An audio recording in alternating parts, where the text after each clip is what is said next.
up, Sauce Gang, and welcome back to the channel. Hot Sauce Beats here with another Game Theory FNAF reaction. That is right, but this time we are going back in time and we're reacting to another one of Game Theory's older videos that we have not seen about FNAF, and this one is called Why FNAF Will Never End. Now, as you guys know, Game Theory is currently doing his timeline on the events that have happened in FNAF, so I'm beyond hyped to learn a little bit more of the details from the past with these older videos, and I hope you guys enjoy it. But before we jump in the video, make sure you show Matt Pat at Game Theory some love by subscribing to the channel, and if you enjoy my reaction, smash that subscribe button because it greatly helps. But enough talking, let's get to reacting and roll that bomb ass intro. Hot Sauce Beats is finally here. Hot Sauce Beats is finally here. Eat, sleep, make beats. Eat, sleep, make beats. Hot Sauce Beats. Woo-hoo! Ooh, tell me why it'll never end, which is true. There's gotta be a code to open this. I think this video's 7 years old, so he was right. This will never end. New text? I must be close. Incident of 83. One movie. 11 animatronics. 11 kids. One phone guy. One killer. Hex code for purple. Backwards. Yes, Matt Pat has lost his mind with FNAF. 100% chat. Is that Markiplier?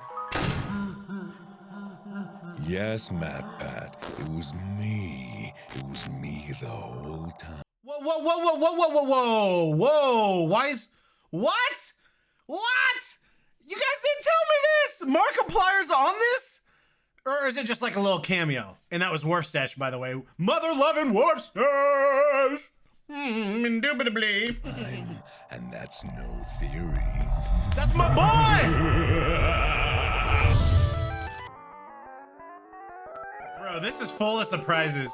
This is why I love checking out these older videos that we've never seen. I mean, come on, dude. We got Matt Pat and Markiplier in the same video. You know it's a good video. Let's go.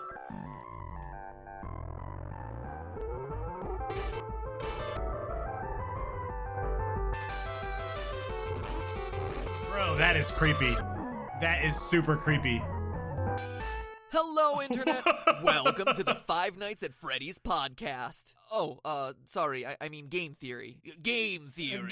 The show that covers theories on other games in the 2-week intervals between new installments of FNAF. But if I'm ever gonna see requests for games other than FNAF 4 in my Twitter feed, this video needed to be made. Shut up! I have a confession, Internet.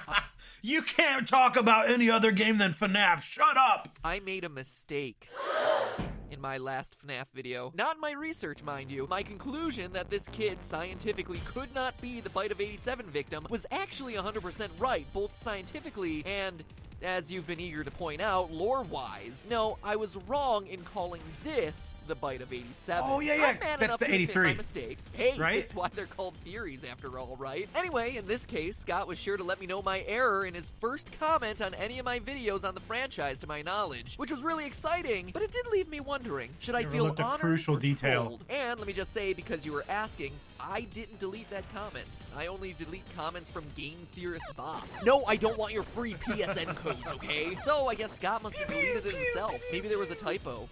Or maybe a clue to FNAF 5. But before we get that far ahead, let's close the book on FNAF 4. First, let's set the record straight on where it takes place. It does not take place in Fredbear Family Diner, but rather the first location of Freddy Fazbear's Pizza, the one from the old phone guy tapes found in FNAF 3. But the spring-lock yellow suits are the only ones there. Okay, okay. Typing. And some of this stuff, chat, like I said, I forget, right? It's hard to... I'm super late to the FNAF party, so I'm getting a lot of knowledge thrown at me all at once, and it just kind of, it's like a funnel, right? It all goes in, and I don't know. So I forget some stuff. Right. Which is why I love doing this. But remember, Phone Guy's tapes in FNAF 3 welcome you to Freddy Fazbear's Pizza, not Fredbear Diner, before he tells you about their, quote, specially designed suits. Roll that cassette tape. Welcome to your new career as a performer/entertainer for Freddy Fazbear's Pizza. Right now, we have 2 specially designed suits that double Top Flight as Scared both a Wild Crowd. animatronic and suit. specially designed, Breaking i.e. stuff. not in existence during the Fredbear era. Plus, in that same Very set true. of phone calls, Phone Guy tells us the suits have become decommissioned after an incident where there were, quote, multiple simultaneous spring lock failures. What do we see at the end of FNAF 4? An incident where Goodbye to multiple 83. spring locks fail simultaneously and a child dies. And let me be clear, because the terminology is pretty confusing. In the game, the word spring lock is used to describe both the suit as a whole and the individual locking mechanisms within that suit. A spring lock suit is made up of multiple spring locks. To have multiple simultaneous spring lock suit. failures, like Phone Guy says, would either mean multiple suits going down at the same time, which is a bit coincidental and hard to believe, or that multiple locks spring within locks the same in the suit collapse at the same time, causing a catastrophic failure. Bye-bye, Say, Afton. For instance, because a child is squirming to escape and his tears are moistening the locks. Crunch. And besides, don't you think it'd be weird for Crunch, Fredbear's crunch, Diner crunch. to use these suits, have them You know, sometimes animatronics like cerebellums. So, you know, if you put your head inside of a animatronic, it might go crunch crunch because they like cerebellums. kill a child, sell the company, and then Freddy Fazbear's Pizza starts using them again? It just wouldn't make a lot of sense. Long story long, although Fredbear and Springtrap are the featured attractions at this restaurant, this is a Freddy Fazbear branded joint, one dating back to, as we see on the TV set, 1983. But enough about the timeline. 83. I don't want to dwell on it in this episode. So I think if I remember correctly, because it's been about a month since we did the last old one, I think he kept calling it the Bite of 87, if I remember correctly. And everyone's like, bro, that's wrong one. Bite of 83. Me having a general Bite of 87 placement of was the timeline employee, is enough, right? Because the most interesting part of this game is the ending and its overall meaning. Like I said in the other FNAF 4 video, if this was just a random kid who got bit, that would be really lame. Not a random kid, though. How does this particular kid fit into the overall lore? Why is this incident of 1983 so important to show? Who is the FNAF 4 kid, and what does the ending line of "I will put you back together" mean? Well, let me tell ya, the evidence points to him being the puppet.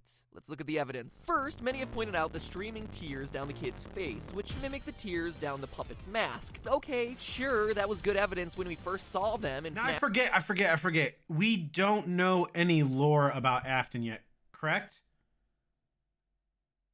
Because he doesn't know that that's Afton's kid, if I remember correctly. Too, but at this point, those nice pixelated streams are on nearly look at those every little chubby pixelated chick kid tears. who's ever entered these They restaurants. look like little So streams. alone, it's not much to go on. But we can take it one step further. While the tears themselves might not be interesting, look at this. It's a screen from the Mangle minigame back in FNAF 3. This weird, crying, giant silhouette was just kinda out of place in the last game. And all us FNAF theorists just kinda glossed over it in our analyses, since, seriously, what is it? I mean, it kinda looks like the puppet, right? With its overall fabric Kinda feel does, and and its just a thin steady striped stream of legs. I mean, that's tears. what I thought at the time, but again, there was really no reason to bring it up since it just didn't fit anywhere. But now What we have she a said. new game and new information that might make this make sense. Look at its body position. Notice anything specific about it? It resembles a position we see our FNAF 4 kid in a lot throughout the game, including his final scene, kneeling down, two Same streaming thing. Yeah, 100%. Same thing. Completely agree, dude. Completely. tear tracks and his face turned 2/3 toward the camera. Do you see the connection here? But not only that, look at what our kid wears. A black and gray striped shirt. And remember, this is in a world where all the other kids are generally wearing single color outfits. It's an oddly specific detail. Now I ask you, what's the signature look for the puppet? None other than black and white stripes. But besides those design details, consider good that connection. there's no sign of the puppet anywhere in this game, and yet practically every other animatronic is present in some form, meaning that this game likely exists at a time when the puppet has does yet to be not. created. Remember when he just kind of showed up in FNAF 2? Which, I should remind you, takes place 4 years later than this game. He just kind of came out of nowhere. Well, this could Dude, be... I just can't get over those teeth, dude, on Freddy. Those teeth are... They're kind of scary. I'm not gonna lie. They give me a little creepy nightmares. Its origin story. This idea of kid as puppet also works really well with the locked box at the end. What's in there besides Markiplier's stunning face and buttery voice? A puppet. As we see in FNAF 2, he has a habit of coming out of boxes, and he's the only one who can bend and fold up into a space that small. But there's even more evidence when you look at the timeline. Now, I challenge you to ask yourself one question. What exactly is the child afraid of in this game? Why does he hate this restaurant so much? The easy answer would seem to be the animatronics, but that'd be wrong. It's important to note that at the time of the cutscene minigames, he's not scared of Freddy, Bonnie, and Chica. When you walk over the pile of plushies in the corner, we see that he considers these characters as his friends. Foxy is kinda in that camp too, but to a slightly lesser degree because his brother has started scaring him with the Foxy mask, hence the head being pulled off. The weird psychic friend Fredbear isn't a scary presence for him, so clearly he's not scared of the characters. Is he? But I mean, he is, because his brother torments him with them. So are we saying that his brother hasn't tormented him yet, but he just talked about the ripped off head? He's scared of the people working at the restaurant? The purple guy? Maybe, but that's not quite the full answer either. Again, okay, so we don't know that purple guy is Afton and Afton is his dad yet. Okay, so chat, what game does that come out on? When do we find out that lore? I've never thought of that. That is a new thought in my brain. What game? Because this is talking about FNAF 4. So yeah, chat, what game does that happen at? How he behaves. When trying to escape the worker in the Fredbear outfit, he can't muster the courage to run past the show stage with the yellow suits. He collapses in fear. And when the bullies drag him over to the stage, he's freaking out. Clearly, what he is specifically afraid of in this restaurant is the yellow Springtrap suits, whether in animatronic mode or suit mode, which begs one question. Why? Well, the answer lies in psychic friend Fredbear. Look at the dialogue running through the kid's head. Hurry the other way and find someone who will help. You know what happens if he catches you. That line would be easy to write off as this just being a scared kid who believes the ghost stories he's heard from the dead-eyed girl he talks to on the way home. She's creepy. So yeah, this is the first time I'm seeing a lot of this, chat, like of these mini games. I mean, because he didn't cover it in the last video and they weren't in the other games. So this is a lot of new lore that I haven't seen. I mean, obviously, you know, in the future, we know some of this stuff. But in regards to like on this, I haven't seen it. So this is all brand new to me. If it wasn't for one thing, this other line. No. Don't you remember what you saw? This kid actually saw something, a crime, something terrible in these restaurants. It would seem to imply that he saw another child get shoved into one of these suits. This would also explain the strange brown pixels sticking out of the yellow body backstage. A tuft of hair, perhaps? Oh, what is that? That is a good catch. What is that? Or is that just because the head's ripped off? All of these details also fit with the character I've been lovingly calling Psychic Friend Fredbear. He's here, he's there, he's everywhere. Who are you gonna call? Psychic Friend Fredbear. I mean, seriously, what is this thing? Sometimes he's a bear, sometimes he's referencing it, and sometimes he's a flower? Okay. What? At first, it seemed like the creepy little toy was nothing but an imaginary friend. That was until the final moments, after the bite, when we see the bear's signature yellow text. But this time, instead of parroting back the kid's feelings like he usually does, he shows that he is clearly in possession of a mind of his own, saying all kinds of creepy things. So chat, here's something I don't know. I don't know about this character at all. What is Psychic Freddy Fazbear? Is this just like a stuffed animal of Freddy? Is that what that is? Again, I don't know. I don't. So let me know. It's like, you're broken. We're still your friends. Is it an imaginary friend? And I'm still here. I will put you back together. This isn't just a split person. Well, and what we do know is that that is actually Afton saying that, I think, like right before he dies, we will put you back together. Reality of the kid or anything. This is a separate entity. This is a spirit. This is someone who knows the danger of getting caught by the people wearing those suits. This is the victim that our FNAF 4 kid saw getting stuffed. This is Golden Freddy, Purple Guy's first victim. And I know you're rushing into the comments now to say that this changes a lot of things and goes against stuff we've been saying for a while, but don't worry, we'll address it. Just Wait. That's not Golden Freddy, right? The little psychic Freddy? That's not Golden Freddy, is it? I might sound like an idiot, and I don't know until we premiere this and you guys answer my questions. Wah! I don't know, bro. Now I'm super confused.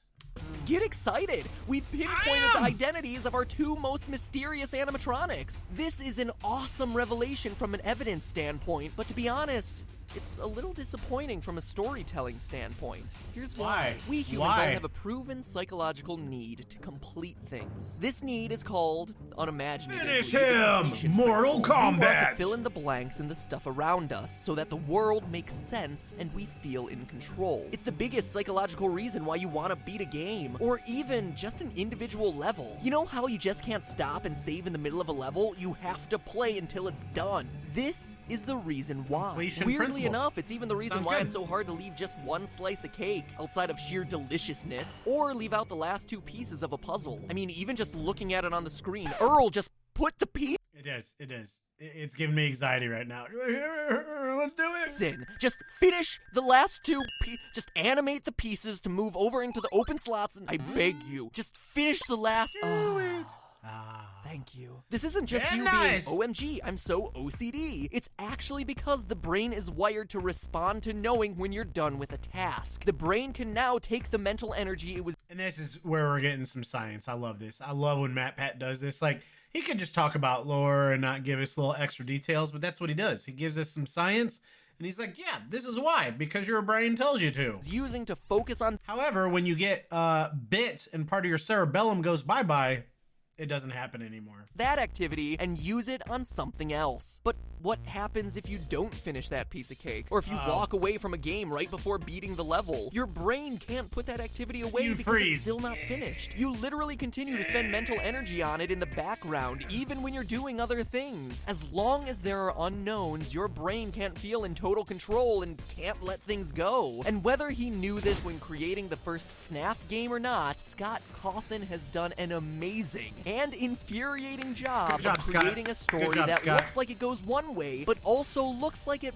might go somewhere else. This keeps us thinking about FNAF lore, talking about FNAF lore, pestering our favorite YouTube theorists for more FNAF lore for weeks, months, watching every video released on everything from top 10 details you missed in the FNAF 4 teaser to top 10 facts about the cupcake. The cupcake! 10 facts about the cupcake. Seriously. Once we're into the lore, our brains literally can. Yep. So yeah, last episode, that's where he thought it was the bite of 87 because of all these clues. Not let the pieces go until there's some kind of resolution, a completed story. But Scott has done such a good job of keeping the game in flux that the pieces never quite feel like they fit in a way that feels satisfying. We never get that moment of ROLAIDS.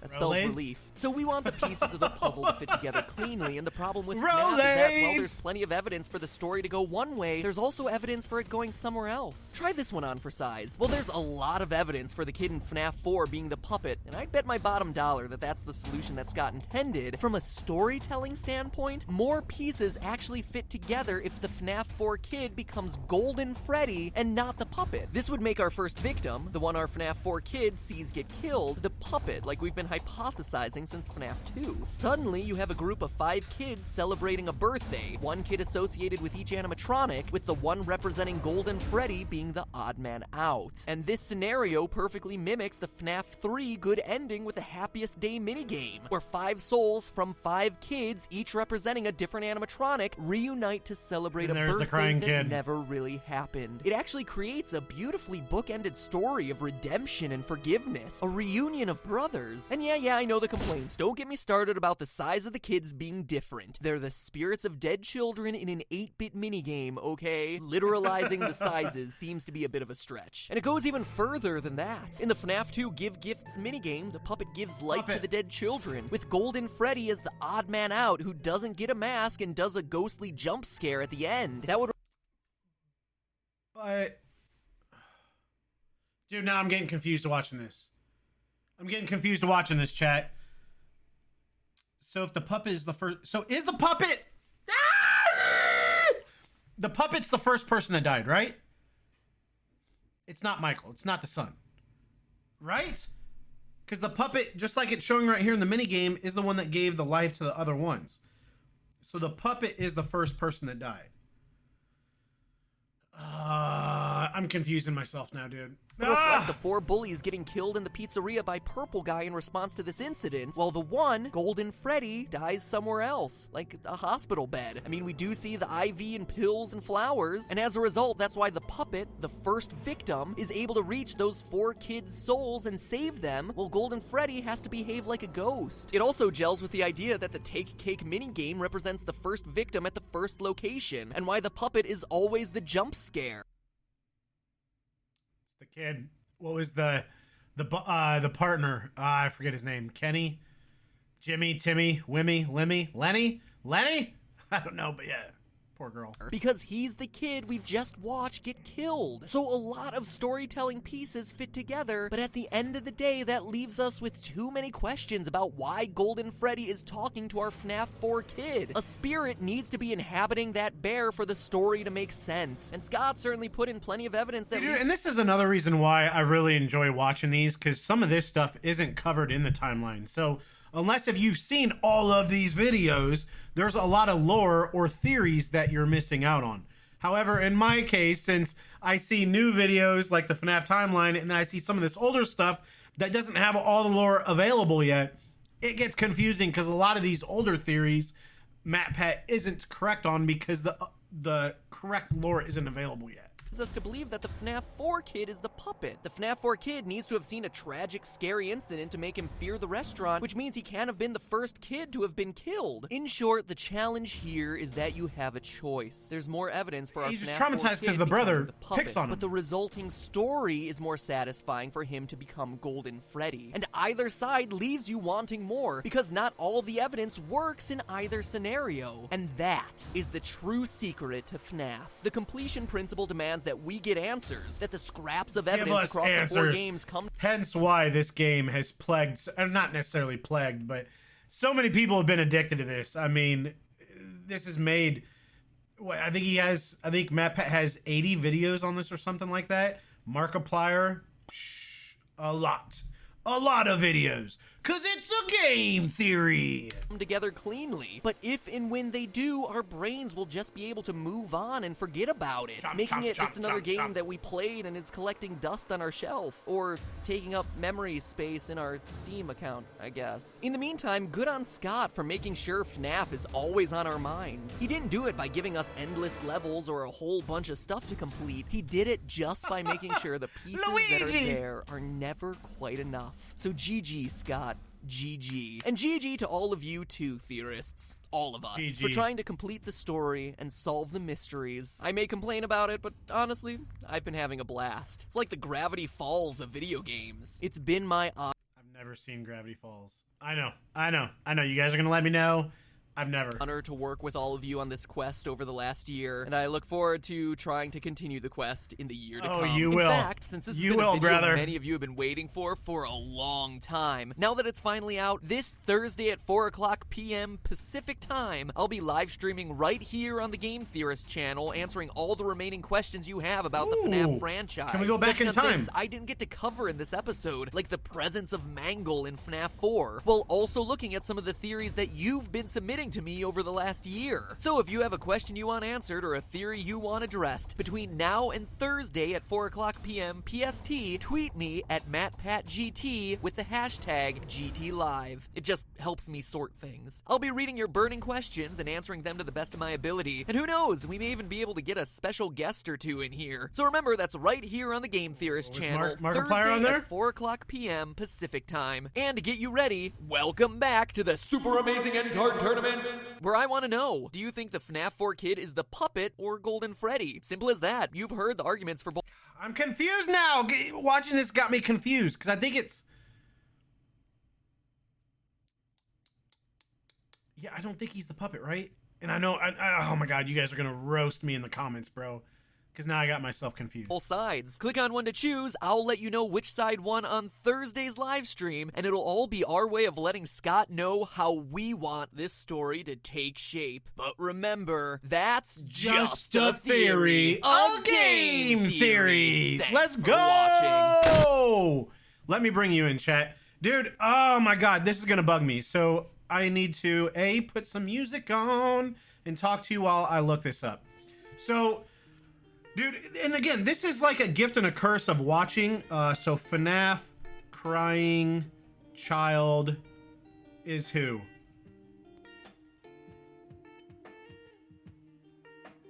Is what? Oh, and then it says, is Golden Freddy, is the puppet. Crying child is what animatronic? Crying. Oh, dude. Of course, they're not going to give me just a quick answer. Why are they not going to give me a quick answer? What animatronic is... He's terrorized. Yes, I understand he's terrorized. Oh my God, dude. They're not going to give me a fucking answer. Shenanigans. Anyways, let me know. I just wanted to, for my own sanity before this video ends, find the answer before you guys roast me in the comments. But it's okay, because I don't have all the answers, and neither does MatPat. I mean, he's formulated his opinion and his theory over 80 videos, and we still don't have, you know, it's still a guessing game on some of it. But yeah, so 100%, we do not know about Afton yet. We don't know that that's Afton's kid. Yeah. So I don't remember though, bro. I want to say he's the Golden Freddy, and the first kid that died is the puppet, right? Right? Let me know. But I love going back and checking out these older FNAF lore videos.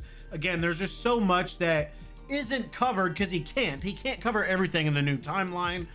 So it's really good, especially since I've never seen any of this stuff. I mean, we've only been peeping out FNAF for, I don't know, 6 months, 8 months, something like that. I know, severely late to the party. That's what I usually do. So I hope you guys are enjoying this, having an amazing day. The weekend is almost here, and then we get part 3 to the new FNAF timeline. I'm beyond hyped. I'll see you guys then. Make sure you show Game Theory some love by subscribing to their channel, and if you enjoy my reaction, please help support the channel by smashing that subscribe and like button. It's absolutely free, and it greatly helps out the channel. Enjoy the rest of your day, and remember, it's eat, sleep, and make beats, and as usual, be kind to one another, and that's all I got. Boom, I'm out. Got nothing but love for the Sauce Gang. Peace out, guys. I love you.